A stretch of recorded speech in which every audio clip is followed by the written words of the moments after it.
Everyone, कैसे हो आप सभी लोग एंड आपकी पढ़ाई कैसी चल रही है। आई होप आपकी स्टडी बहुत अच्छी चल रही होगी और उसी स्टडी को और अच्छा बनाने के लिए आज हम पढ़ने वाले हैं एनसीईआरटी क्लास 12 हिस्ट्री की, जिसमें चैप्टर सेकंड राजा, किसान और नगर के बारे में समझने वाले हैं। यानी लगभग 600 ईसा पूर्व से 600 ईस्वी तक की घटनाओं के बारे में हम इस चैप्टर में कवर करेंगे। इस चैप्टर का पार्ट सेकंड वीडियो है जो आपके सामने है। Part first video already complete हो चुका है, तो फटाफट चैनल में जाइए, उस पार्ट फर्स्ट वीडियो को देख लीजिए। अब मैं बता दूं आपको पार्ट सेकंड में क्या पढ़ना है। पार्ट सेकंड में हमारा जो टॉपिक होने वाला है वो मौर्य वंश के बारे में होने वाला है। यानी आज हम मौर्य वंश के बारे में समझने वाले हैं। साथ ही इस चैप्टर के पार्ट फर्स्ट वीडियो में मैंने आपको मगध के बारे में बताया था, यानी 16 महाजनपदों में जो सबसे शक्तिशाली राज्य था वो मगध था, तो उसके बारे में मैंने आपको इंफॉर्मेशन दी थी। चलिए समय को बिना वेस्ट किए हुए आगे बढ़ते हैं और अपना चैप्टर स्टार्ट करते हैं। जितने लोगों ने सब्सक्राइब नहीं किया है चैनल को फटाफट कर लीजिए, वीडियो को लाइक कर लीजिए, अपने दोस्तों में शेयर कर लीजिए। स्टार्ट करते हैं। आरंभिक साम्राज्य की बात करते हैं। मगध के विकास के साथ साथ मौर्य साम्राज्य का उदय हुआ। यानी आपको मैंने इस पार्ट फर्स्ट में मैंने आपको बताया था मगध के बारे में, सबसे शक्तिशाली था। उसकी आरंभिक राजधानी राजगृह थी, उसके बाद पाटलिपुत्र शिफ्ट हुई थी। तो उसके बाद ही बात करते हैं मगध के साथ साथ यानी पैरेलल एक और साम्राज्य का उदय हुआ जिसका नाम था मौर्य साम्राज्य। क्या था? मौर्य साम्राज्य के संस्थापक चंद्रगुप्त मौर्य थे। कौन था? मौर्य गुप्त के संस्थापक चंद्रगुप्त मौर्य लगभग 321 ईसा पूर्व में शासन पश्चिमोत्तर अफगान से बलूचिस्तान तक फैला था।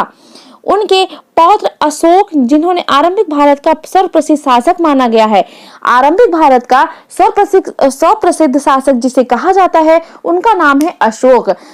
कलिंग आधुनिक उड़ीसा पर विजय प्राप्त की थी। अशोक ने कलिंग, जो आधुनिक आज का जो प्रेजेंट उड़ीसा है उसे उस समय कलिंग कहा जाता था, तो उस पर विजय प्राप्त की थी।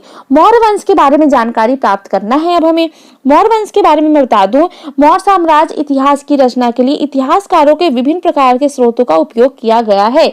इसमें पुरातात्विक प्रमाण भी शामिल है। विशेषतः मूर्तिकला मौर्य इतिहास में पुनर्निर्माण हेतु समकालीन रचनाएं भी मूल्यवान सिद्ध हुई हैं।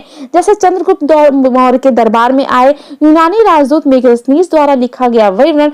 तो मेगास्थनीज के बारे में बता दूं, जो मेगास्थनीज थे वो किसके दरबार में आए थे? तो वो चंद्रगुप्त मौर्य के दरबार में आए थे। मेगास्थनीज किसके दरबार में आए थे? तो वो चंद्रगुप्त मौर्य के दरबार में आए थे। क्लियर होना चाहिए सभी को, इसमें कंफ्यूजन नहीं होना है कि अशोक में आए थे कि चंद्रगुप्त में आए थे। ठीक है, तो आपको क्लियर होना चाहिए चंद्रगुप्त मौर्य के दरबार में कौन आया था? यूनानी राजदूत मेगास्थनीज आए थे और उन्होंने बहुत सारी रचनाएं की। उनके विवरण से भी हमें उनके इतिहास के बारे में, स्रोतों के बारे में उपयोग कर सकते हैं।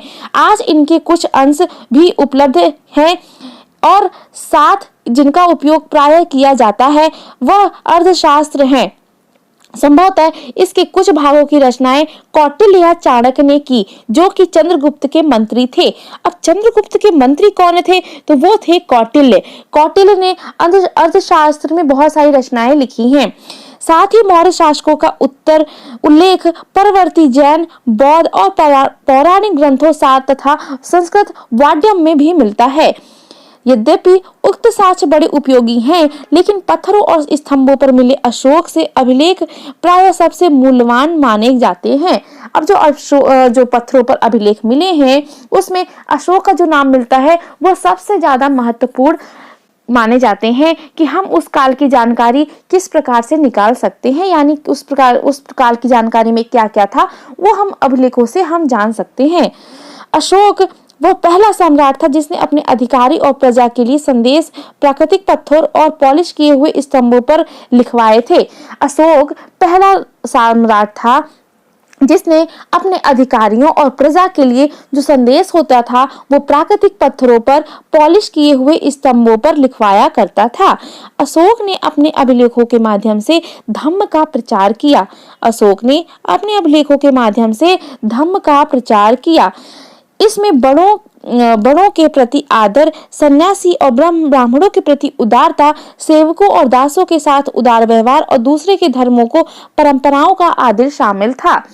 संप्रदाय का प्रशासन किस प्रकार से होता है?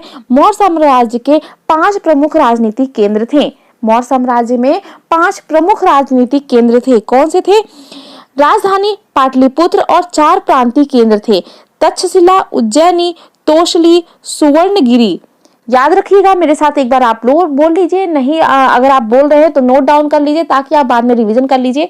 तो मौर्य साम्राज्य के 5 प्रमुख राजनीतिक केंद्र थे। कौन कौन से थे? राजधानी पाटलिपुत्र थी, ठीक है, जो मैंने आपको बताया था मगध थी। मगध की राजधानी दूसरी राजधानी थी वो पाटलिपुत्र थी, पहले जो थी वो राजगृह थी।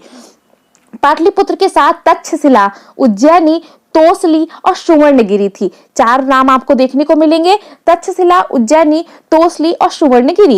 इन सब का उल्लेख अशोक के अभिलेखों में किया गया है। इन सब का जो 5 केंद्र थे, इन सब का उल्लेख अशोक के अभिलेख में आपको देखने को मिलेगा। यदि हम इन अभिलेखों का परीक्षण करें तो पता चलता है कि आधुनिक पाकिस्तान के पश्चिमोत्तर सीमांत प्रांत से लेकर आंध्र प्रदेश, उड़ीसा, उत्तराखंड तक हर स्थान पर एक जैसे संदेश उत्कीर्ण किए गए हैं। क्या इतने विशाल साम्राज्य का प्रशासनिक व्यवस्था समान ही रही होगी? यानी इतना जो विशाल साम्राज्य था अशोक का, इसकी प्रशासन व्यवस्था किस प्रकार से रही होगी? इसके बारे में इतिहासकारों के दिमाग में आज भी क्वेश्चन है। इतिहासकार अब इस निष्कर्ष पर पहुंचे कि ऐसा संभव नहीं था कि वो एक इंसान इतने विशाल साम्राज्य का शासन या बड़े आसानी से उसका शासन देख सके। शामिल क्षेत्रों में बड़े विभिन्न प्रकार के थे। कहां? अफगानिस्तान के पहाड़ी क्षेत्रों और उड़ीसा के तटवर्ती क्षेत्र। यह संभव है कि सबसे प्रबल प्रशासनिक नियंत्रण साम्राज्य की राजधानी तथा उसके आसपास के प्रांतीय केंद्रों पर रहा होगा। इन केंद्रों का चयन बड़े ध्यान से किया गया। तक्षशिला तथा और उज्जैनी लंबी दूरी वाले महत्वपूर्ण मार्ग पर स्थित थे। जो तक्षशिला और उज्जैनी था वो लंबी दूरी वाले महत्वपूर्ण व्यापार मार्गों पर स्थित था, ठीक है, अर्थात। जबकि सुवर्णगिरी अर्थात सोने का पहाड़ कर्नाटक के सोने की खादान के लिए उपयोगी था। जो सुवर्णगिरी था वो कर्नाटक का, आप सभी को पता है कि आज भी कर्नाटक में जो सबसे ज्यादा सोने का उत्खनन होता है वो कर्नाटक से होता है। तो उस समय भी कर्नाटक में सोने की जो खादानें थी उसके लिए ये सुवर्णगिरी का उपयोग किया गया है। तो सभी को समझ में आएगा, तक्षशिला और उज्जैनी जो थे वो व्यापारिक मार्ग पर स्थित थे। आगे बढ़ते हैं। मैप में आपको क्लियरली, अगर आप अपनी बुक को ओपन करेंगे तो मैप में आपको क्लियरली दिखेगा कि किस प्रकार से जो पाटलिपुत्र था उसके बाद ये व्यापारिक मार्ग था और इसी व्यापारिक मार्ग में उज्जैनी और तक्षशिला भी उपस्थित थे। कर्नाटक की बात करते हैं, जो सुवर्णगिरी से नाम से संबोधित किया गया है वो यहाँ पर आपको देखने को मिलेगा। साम्राज्य के संचालन के लिए साम्राज्य के संचालन के लिए भूमि और नदियां 2 मार्गों से आवागमन होता था। आज भी आपको पता है कि जो आवागमन के जो मार्ग हैं सबसे ज्यादा जो उपयोग किए जाते हैं वो भूमि और नदियों का उपयोग किया जाता है। साथ ही अब तो ट्रेन चलने लगी हैं, तो उस समय ट्रेन नहीं चलती थी। राजनीति में राजधानी से प्रांतों तक जाने के लिए कई सप्ताह और महीनों का समय लगता था। इसका अर्थ है कि यात्रियों के लिए खान पान की व्यवस्था और उनकी सुरक्षा करनी भी पड़ती थी। यह स्पष्ट प्रतीत होता है कि सेना सुरक्षा का एक प्रमुख माध्यम ही रही होगी। मेगास्थनीज ने सैनिक गतिविधियों के संचालन के लिए एक समिति और 6 उप समितियों का उल्लेख किया है। मेगास्थनीज ने सैनिक गतिविधियों के संचालन के लिए एक समिति और 6 उसकी उप समिति होती थी, यानी उसके जो सब समिति होती थी वो कितनी होती थी? 6 होती थी, ठीक है। इसमें एक का काम नौसेना का संचालन होता था, एक नौसेना संचालन करती थी, दूसरी यातायात, तीसरी खान पान पैदल सैनिकों को संचालन करती थी, चौथी अश्वरोही संचालन करती थी, 5वीं रथरोही को और 6ठी हाथियों पर काम करती थी। इस प्रकार जो सेनाएं थी वो अपने अपने कामों में विभाजित थी। दूसरी उप समिति का दायित्व विभिन्न प्रकार का था। उपकरणों के ढोने के लिए बैलगाड़ी की व्यवस्था, सैनिकों के लिए भोजन, जानवरों के लिए चारे की व्यवस्था करना, सैनिकों की देखभाल के लिए सेवकों और शिल्पकारों की नियुक्ति करना, ये दूसरी समिति का काम होता था। अशोक ने अपने साम्राज्य को अखंड बनाए रखने का प्रयास किया। उन्होंने धर्म के प्रचार के द्वारा भी किया। जैसा कि हमें ऊपर पढ़ा, धर्म के सिद्धांत बहुत ही साधारण और सार्वभौमिक थे, जिसमें हमें आदर करना था, जो हमारे ब्राह्मण होते थे उनके बारे में उदार भावना रखनी होती थी। ऐसे धर्म के बारे में आपको देखने को मिलेगा, जैसा कि हमने अभी ऊपर पढ़ा भी है। अशोक के अनुसार धर्म के माध्यम से लोगों का जीवन ही इस संसार में और इसके बाद संसार में अच्छा रहेगा। धर्म के प्रचार के लिए धर्म महाता नामक विशेष अधिकारी की नियुक्ति की गई थी। धर्म प्रचार करने के लिए, जिस प्रकार से आज हमारे जो संगठन होते हैं विभिन्न प्रकार के, वहां उसका ऐड करने के लिए, उसका प्रचार प्रसार करने के लिए कोई एक हेड को चुना जाता है, उसी प्रकार धर्म के प्रचार करने के लिए महामात नाम के विशेष अधिकारी की नियुक्ति की गई थी। धर्म के प्रचार करने के लिए किसके अधिकारी की नियुक्ति की गई थी? तो महामात के नामक अधिकारी की नियुक्ति की गई थी। मौर्य साम्राज्य कितना महत्वपूर्ण था, इसके बारे में समझते हैं। 19वीं सदी में जब इतिहासकारों ने भारत के आरंभिक इतिहास की रचना शुरू की, तो मौर्य साम्राज्य के इतिहास का एक प्रमुख काल माना जाता है। इस समय भारत ब्रिटिश साम्राज्य के अधीन एक औपनिवेशिक देश था। अब 19वीं शताब्दी में जो हमारे भारत की इतिहास रचना हो रही थी, तो इस समय जो हमारा भारत था वो आप सभी को पता है कि ईस्ट इंडिया कंपनी यहाँ पे रूल कर रही थी, भारत आजादी के लिए लड़ रहा था। तो आप सभी को पता है कि किस प्रकार की स्थितियां थी। 19वीं और आरंभिक 20वीं सदी के भारतीय इतिहासकारों को प्राचीन भारत में एक ऐसे साम्राज्य की संभावना बहुत चुनौतीपूर्ण तथा उत्साहवर्धक लगी। साथ ही प्रस्तर मूर्तियां सहित मौर्य काल सभा पुरातत्व के अद्भुत काल के प्रमाण थे, जो साम्राज्य की पहचान माने जाते हैं। इतिहासकारों को लगा कि अभिलेखों पर लिखे संदेश अन्य शासकों के अभिलेखों से भिन्न हैं। उन्हें लगा कि अन्य राजाओं की अपेक्षा अशोक एक बहुत शक्तिशाली और परिश्रमिक शासक थे। साथ ही वे बाद में उन राजाओं की अपेक्षा विनीत भी थे, जो अपने नाम के साथ बड़ी बड़ी उपाधियां जोड़ते थे। इसलिए इनमें कोई आश्चर्यजनक की बात नहीं है कि 20वीं सदी के राष्ट्रवादी नेताओं में भी अशोक की प्रेरणा का स्रोत माना जाता है। तो 20वीं सदी के जो राष्ट्रवादी नेता हुए थे, जो नेताओं का उद्भव हुआ था, वो अपना प्रेरणा स्रोत किसको मानते हैं? तो वो अपना प्रेरणा स्रोत मौर्य साम्राज्य के शासक अशोक को मानते हैं। फिर भी मौर्य साम्राज्य कितना महत्वपूर्ण था? यह साम्राज्य मात्र 150 साल तक ही चल पाया, जिसे उपमहाद्वीपीय में इस लंबे इतिहास में बड़ा काल नहीं माना जाता है। इसके अतिरिक्त यदि आप मानचित्र 2 में देखेंगे तो आपको पता चलेगा कि मौर्य साम्राज्य उपमहाद्वीपीय के सभी क्षेत्रों में फैल नहीं पाया था। यहाँ तक कि साम्राज्य की सीमा के अंतर्गत नियंत्रण एक समानता भी नहीं थी। दूसरी शताब्दी ईसा पूर्व आते आते उपमहाद्वीप में कई भागों में नए नए शासक और राजवाड़े स्थापित हो गए थे। दक्षिण के राजा और सरदार की बात करते हैं।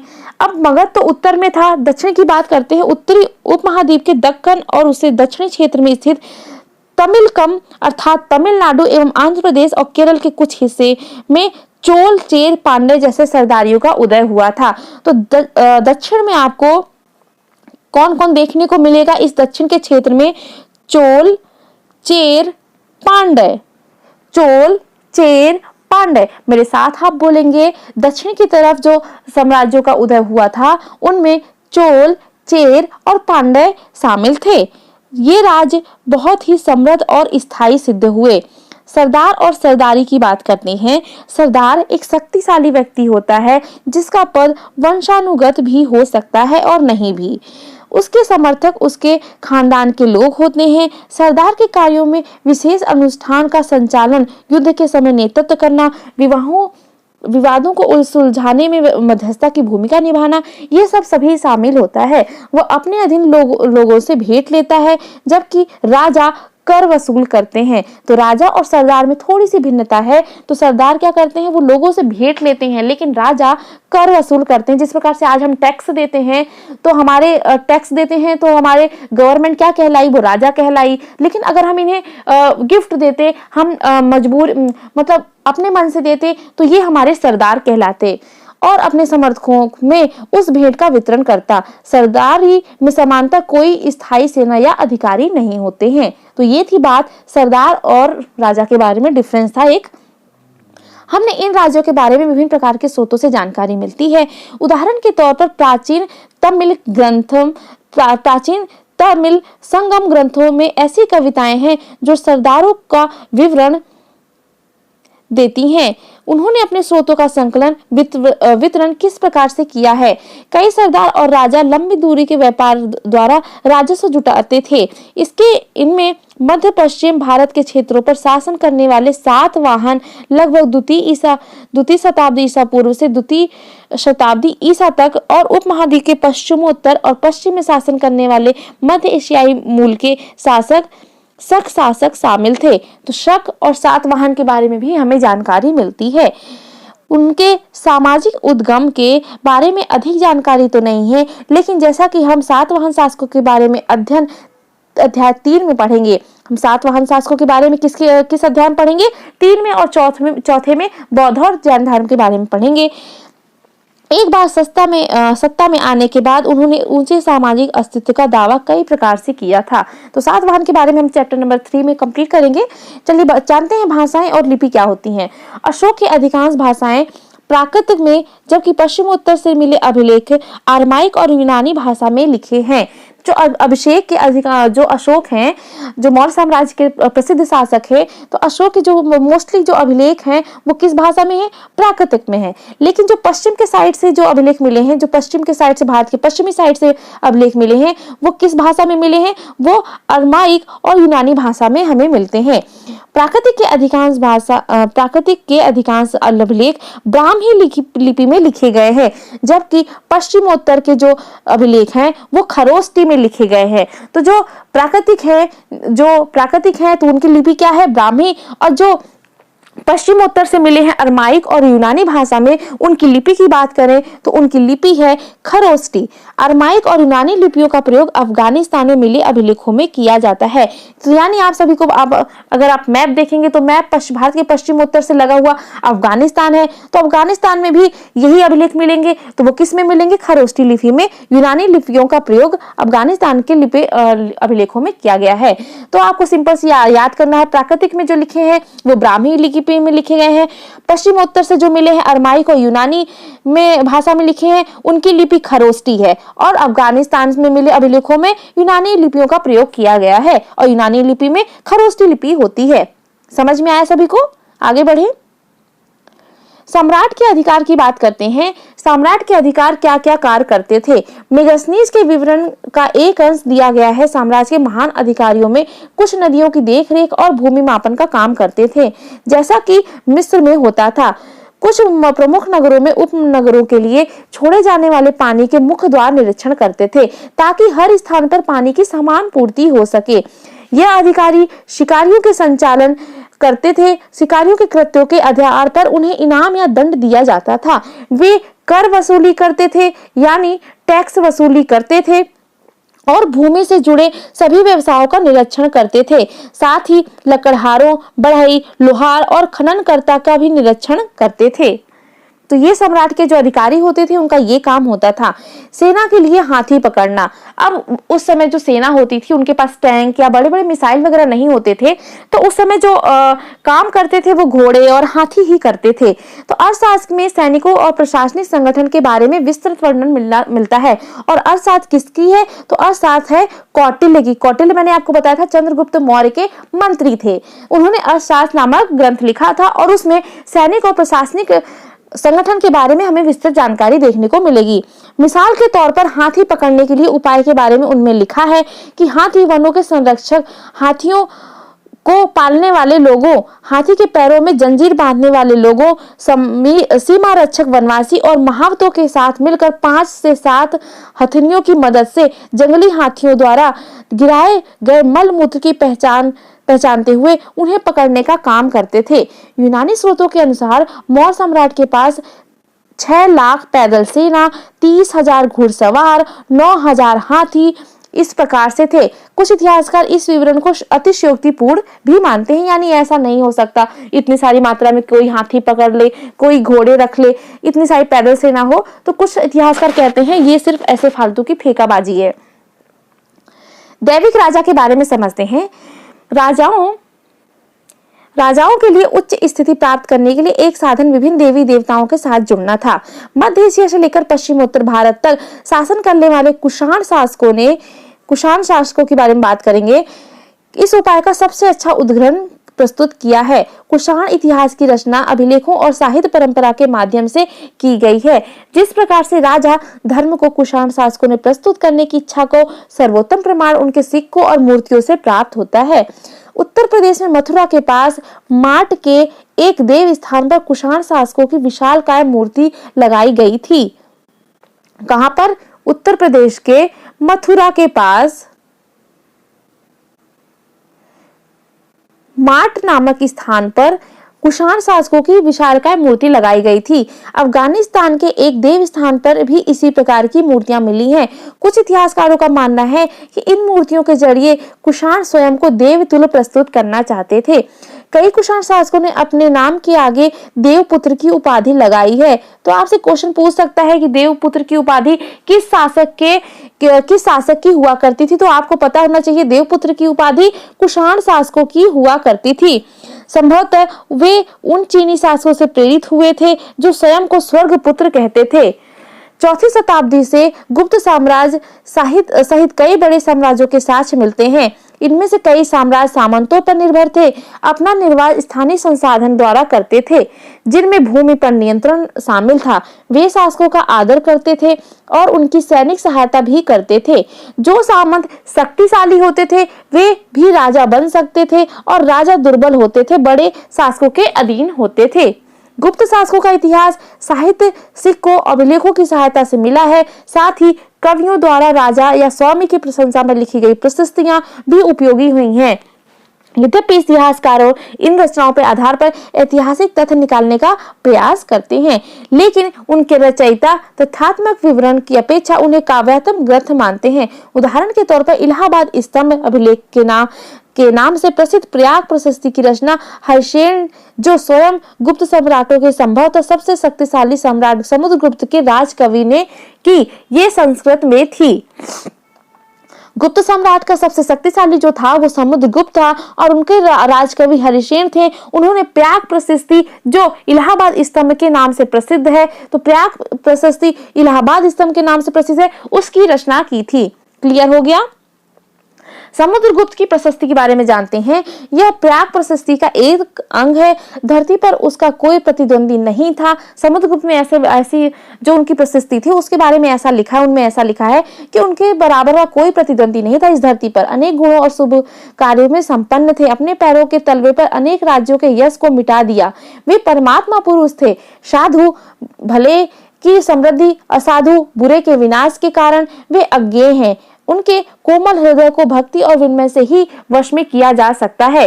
वे करुणा से भरे हुए हैं। वे अनेक सहस्त्र गायों के दाता हैं। उनके मस्तिष्क की दीक्षा दीन दुखियों, विरहणियों और पीड़ितों के लिए उद्धार के लिए की गई है। वे मानवता के लिए देवमान, उदारता के लिए प्रतिमूर्ति हैं। वे देवता में कुबेर यानी जो धन के देवता होते हैं, वरुण समुद्र देव, इंद्र वर्षा के देवता और यम मृत्यु के देव के तुल्य हैं। ये उनके समुद्र के बारे में लिखा गया है उनकी प्रशस्ति पे। कैसा लगा ये वीडियो मुझे कमेंट में लिखकर जरूर बताइएगा। साथ ही वीडियो को लाइक एंड शेयर करना बिल्कुल मत भूलिएगा। मिलते हैं इसके नेक्स्ट टॉपिक पे, इसके नेक्स्ट पार्ट में। तब तक के लिए इस वीडियो को रिवीजन करिएगा। और एक इन्फॉर्मेशन, जितने लोगों ने चैनल को सब्सक्राइब नहीं किया है फटाफट चैनल को सब्सक्राइब करें, वीडियो को लाइक करें, क्योंकि मैं बार बार नहीं बोलूंगी चैनल को सब्सक्राइब करिए, वीडियो को लाइक करिए, क्योंकि मेरा मोटो है कि आपको इन्फॉर्मेशन मिले और इन्फॉर्मेशन देना मेरा काम है। तो चाहे आप चैनल को सब्सक्राइब करो या नहीं करो, मैं तो इन्फॉर्मेशन दूंगी ही। तो बेशक अगर आपको लग रहा है